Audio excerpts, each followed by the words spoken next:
अस्सलाम वालेकुम। कैसे हैं आप सब लोग? उम्मीद करता हूँ सब खैरियत से होंगे।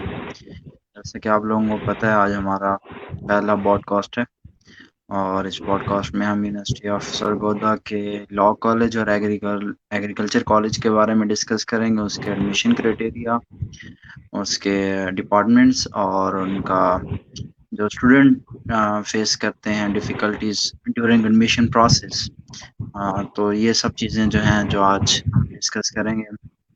तो आज के जो हमारे फर्स्ट गेस्ट हैं, वो हमारे लॉ कॉलेज से हैं, जनाब नदीम महमूद कुरैशी साहब। ये हमारे लॉ कॉलेज से तकरीबन 4 सेमेस्टर है इनका, और ये हमारे university of Sargodha student council के प्रेसिडेंट भी हैं।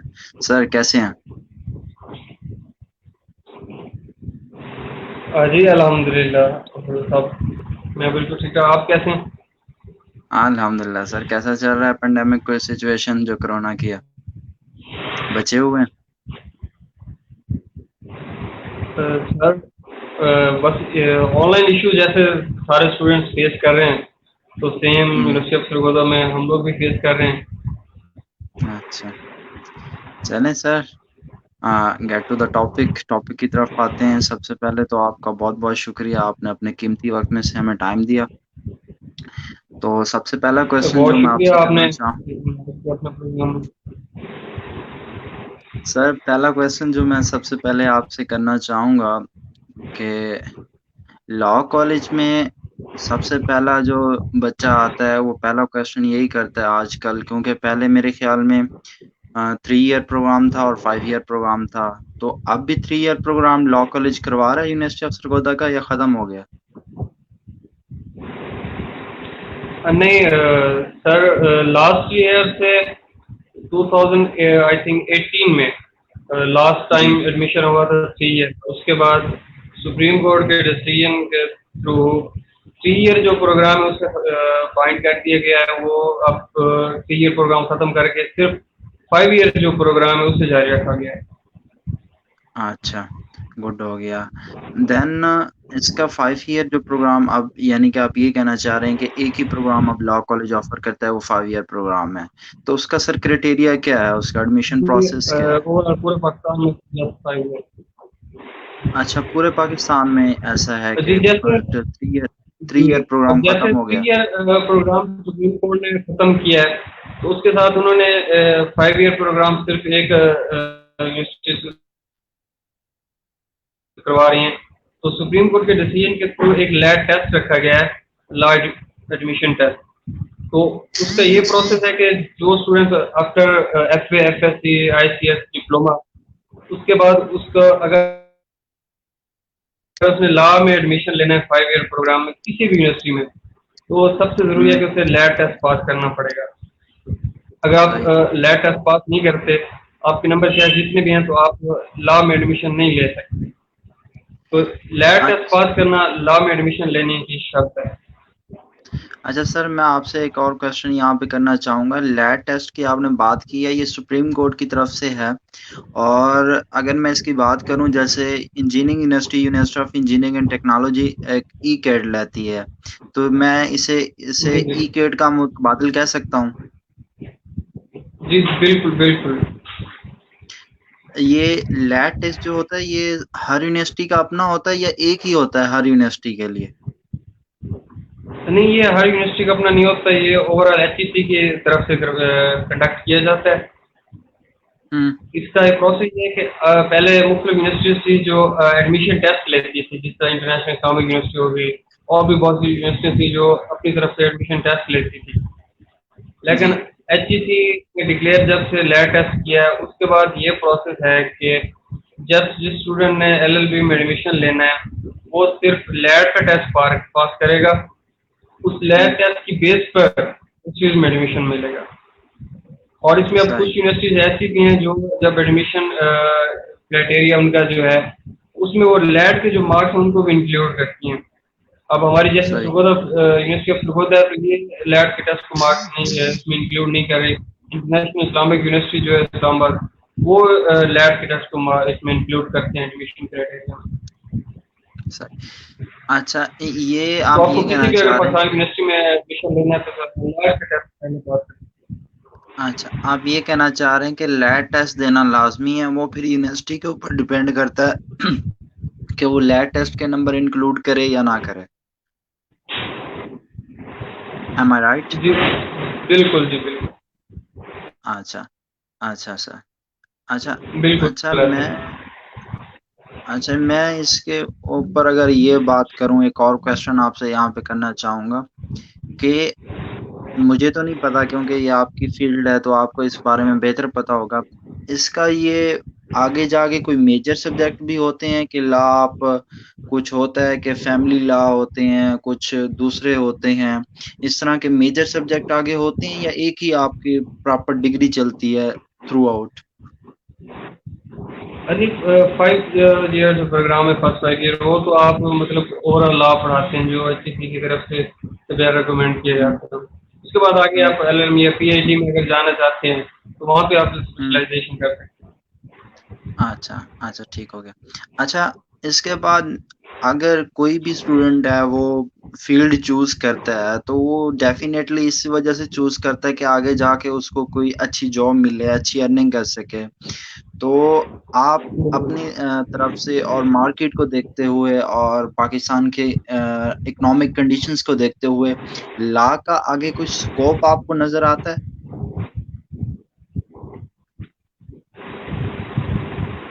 और देखिए ना, मतलब लॉ एक बेसिकली प्रोफेशनल फील्ड है जो आपको, सही। अब इसके क्राइटेरिया में अगर आप देखते हैं इसकी जॉब्स में, तो वो आपको बहुत सारी मिलेंगी। सबसे पहले जो अपॉर्चुनिटी है वो तो एज ए प्रैक्टिसिंग लॉयर ही है। जी, जी। उसके बाद आपके पास डिफरेंट अपॉर्चुनिटीज आते हैं, मतलब जज हो गए, उसके बाद आप जी, मजिस्ट्रेट गवर्नमेंट जॉब्स में आप जा सकते हैं। जी। उसके बाद आप मतलब किसी भी कंपनी के लीगल एडवाइजर भी हो सकते हैं, पॉलिटिकल एडवाइजर हो गए। तो इस जी। हवाले से आप एक ब्रॉड ब्रॉड फील्ड है, इसमें आप काफ़ी अपॉर्चुनिटीज आपको मिल सकती हैं। अगर अब मैं इसे सिंपल वर्डिंग में बयान करना चाहूँ, it's depend upon your skills. जी जी। कि आपकी स्किल्स के ऊपर मैटर करता है कि आप कितना अपने आप को ग्रूम कर सकते हो, अपने आप को कितना आप शो ऑफ करते हो। आपकी, अगर मैं गलत नहीं हूँ मुझे राइट कीजिएगा, आपकी कम्युनिकेशन स्किल्स भी होती हैं ना इसमें, कि आप बिल्कुल। किसी भी कंपनी को ज्वाइन करते हो, किसी भी आप पॉलिटिकल पार्टीज को ज्वाइन करते हो या किसी भी आप ऐसे लायर ज्वाइन करते हो, तो वो आपकी स्किल्स पे ऊपर डिपेंड करता है। एम आई राइट?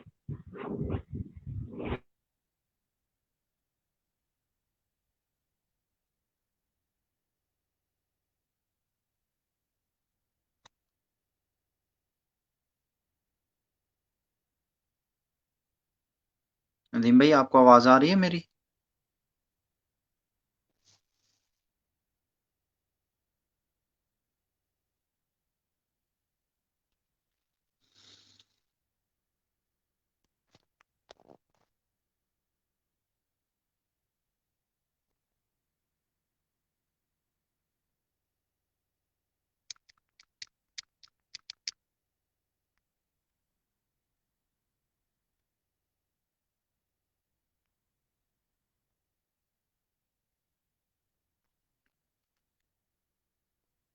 लगता है नदीम भाई का थोड़ा इंटरनेट कनेक्शन का मसला हो गया है, तो थोड़ी देर में वो हमें ज्वाइन करते हैं दोबारा। अगर इसी दौरान हमें एक और हमारे गेस्ट हैं एग्रीकल्चर कॉलेज से, अगर वो भी हमें ज्वाइन कर लेते हैं तो गुड हो गया। तो उम्मीद काफ़ी है कि ज्वाइन कर लेंगे अभी।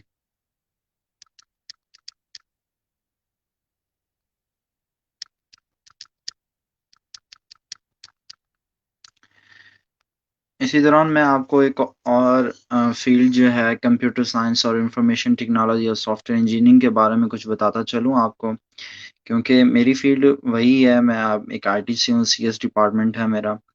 तो अगर उसके हवाले से मैं आपको यहाँ पे इंफॉर्मेशन देता चलूँ कि अ, अगर आपने सीएस, आईटी और एससी में एडमिशन लेना है तो उसके लिए आपको ओपन मेरिट होता है यूनिवर्सिटी ऑफ सरगोदा में। आपके एफएससी के नंबर के बेस के ऊपर आपका एडमिशन होता है।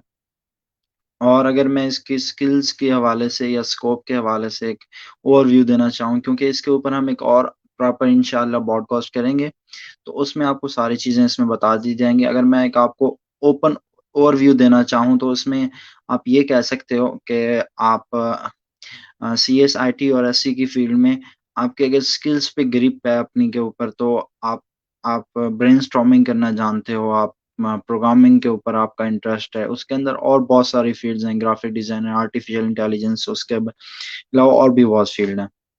अगर आप समझते हो कि आपका उसके ऊपर ग्रिप बन जाएगा, तो आप definitely go for the a,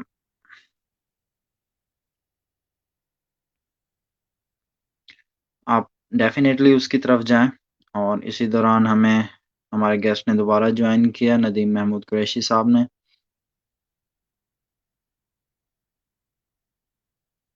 sir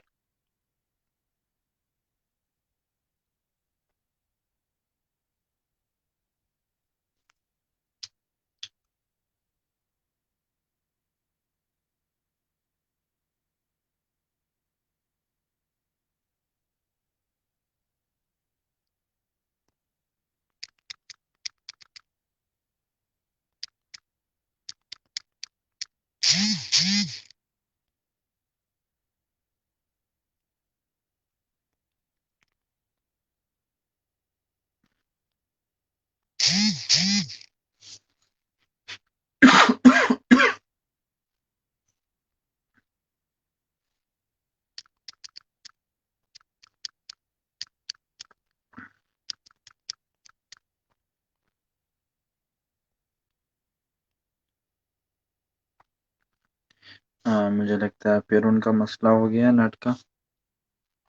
तो 2 मिनट हम देख लेते हैं, अगर वो हमें दोबारा जॉइन कर लेते हैं तो हम दोबारा लाइव ले लेते हैं। तो मैं बता रहा था आपको सीएसआईटी और एससी की फील्ड के बारे में, इंफॉर्मेशन टेक्नोलॉजी की फील्ड के बारे में, कंप्यूटर साइंस और सॉफ्टवेयर इंजीनियरिंग। तो सबसे पहले मैं आपको ये बताता चलूँ इन तीनों चीज़ों के बारे में, तो बेसिक क्वेश्चन बच्चों का ये होता है कि तीनों चीज़ें सेम है या एक दूसरे से डिफरेंट है। तो सबसे पहले उनका मैं ये कन्फ्यूजन दूर दूर करता चलूँ कि ये आप ऐसे कह सकते हो सादा वर्डिंग में, एक दूसरे के बहन भाई बहन हैं या रिलेटिव्स हैं, एक दूसरे से मिलती जुलती फील्ड्स हैं। क्योंकि इन चारों फील्ड्स के अंदर आपको पहले 4 सब्जेक्ट में सेम सब्जेक्ट पढ़ाए जाते हैं, फिर अगले जो 4 सेमेस्टर होते हैं उनमें आपको डिफरेंट कुछ सब्जेक्ट पढ़ाए जाते हैं। उनमें से भी मोस्टली सब्जेक्ट जो होते हैं वो सेम होते हैं। आखिरी 2 साल जो साल होता है या 1.5 साल होता है उसमें जाके आपके सब्जेक्ट्स चेंज हो जाते हैं।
अस्सलाम हेलो, वालेकुम, अस्सलाम वालेकुम। वेलकम बैक नदीम भाई।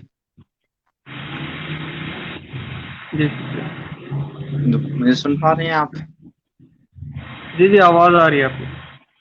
अच्छा, ठीक है नदीम भाई, हम दोबारा से शुरू करते हैं वहां से जहां से हमने छोड़ा था। तो हम बात कर रहे थे तकरीबन कि जो आपकी पंजाब प्रैक्टिस होती है लॉ की, एक अब मैं बात कर रहा था कि स्कोप की लॉ के।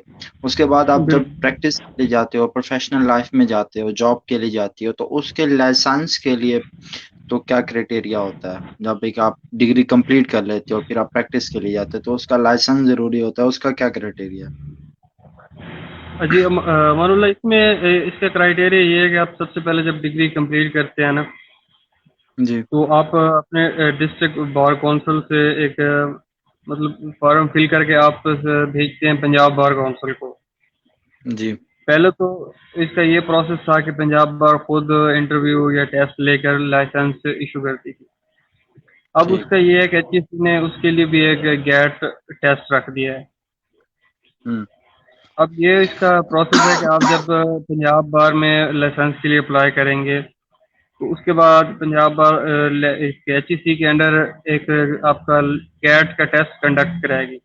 अगर वो आपका पास होता है तो फिर आपको डिस्ट्रिक्ट बार का लाइसेंस इशू किया जाएगा।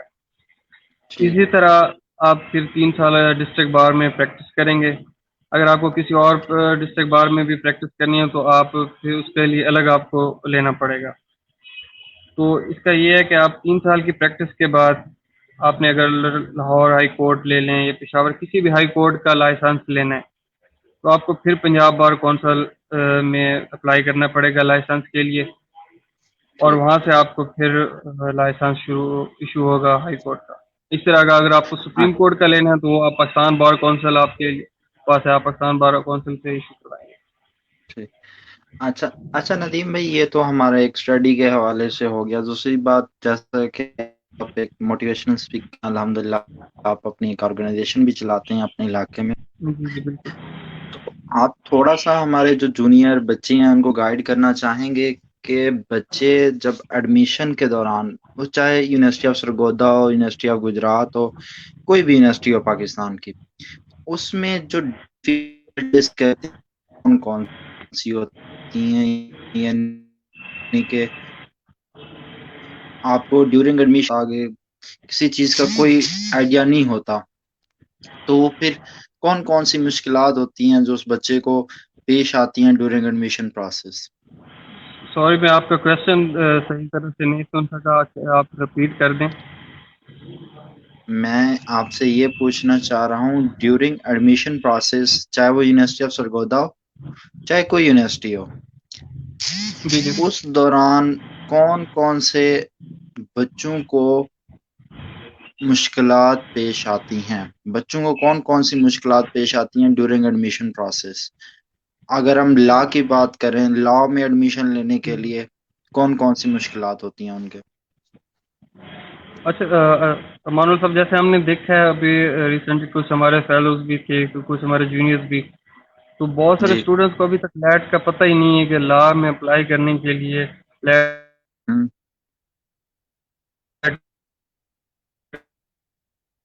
टेस्ट ज़रूरी है पास करना। अभी रिसेंटली 5 का नोटिफिकेशन भी एडमिशन का आ चुका है। तो इस दौरान काफ़ी स्टूडेंट्स थे जो जिन्होंने हमसे कॉन्टैक्ट किया है, हमने लॉ में एडमिशन लेना है। तो जब हम्म। उनसे पूछा गया कि आपने लैट में अप्लाई किया था या लैट आपका क्लियर है, तो उन्हें हम्म। लैट का पता भी नहीं था कि लैट क्या होता है।